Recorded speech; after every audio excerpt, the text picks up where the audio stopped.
يا بني إسرائيل اذكروا نعمتي التي أنعمت عليكم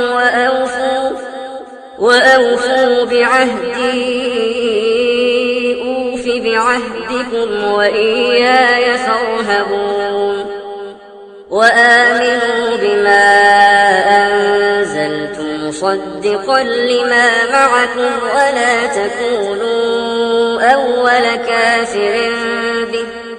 ولا تشتروا بآياتي ثمنا قليلا وإياي فاتقون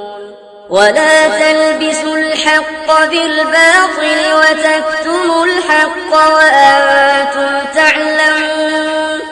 وأقيموا الصلاة وآتوا الزكاة واركعوا مع الراكعين أتأمرون الناس بالبر وتنسون أنفسكم وأنتم تتلون الكتاب أفلا تعقلون واستعينوا بالصبر والصلاة وإنها لكبيرة إلا على الخاشعين الذين يظنون أنهم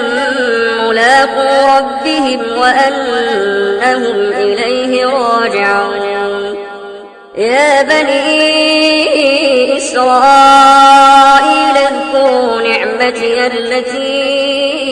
أنعمت عليكم وأني فضلتكم على العالمين واتقوا يوما لا تجزي نفس عن نفس شيئا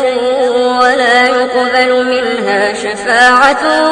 ولا يؤخذ منها عدل ولا هم ينصرون وإذ نجيناكم من آل فرعون يسومونكم سوء العذاب يذبحون أبناءكم ويستحيون نساءكم وفي ذلكم بلاء من ربكم عظيم وإذ فرقنا بكم البحر فأنجيناكم وأغرقنا آل فرعون وأنتم تنظرون وإذ واعدنا موسى 40 ليلة ثم اتخذتم العجل من بعده وأنتم ظالمون ثم عفونا عنكم من بعد ذلك لعلكم تشكرون وإذ آتينا موسى الكتاب والفرقان لعلكم تهتدون وإذ قال موسى لقومه يا قوم إنكم ظلمتم أنفسكم باتخاذكم العجل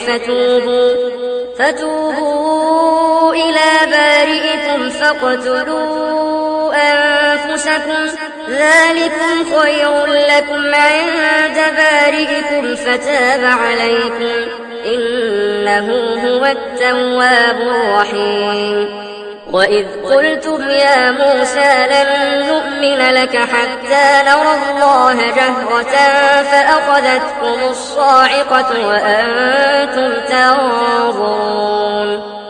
ثم بعثناكم من بعد موتكم لعلكم تشكرون وظللنا عليكم الغمام وأنزلنا عليكم المن والسلوى كلوا من طيبات ما رزقناكم وما ظلمونا ولكن كانوا أنفسهم يظلمون وإذ قلنا ادخلوا هذه القرية فكلوا منها حيث شئتم رغدا وادخلوا الباب سجدا وقولوا حطة نغفر لكم خطاياكم وسنزيد المحسنين فبدل الذين ظلموا قولا غير الذي قيل لهم فأنزلنا على الذين ظلموا رجزا من السماء بما كانوا يفسقون.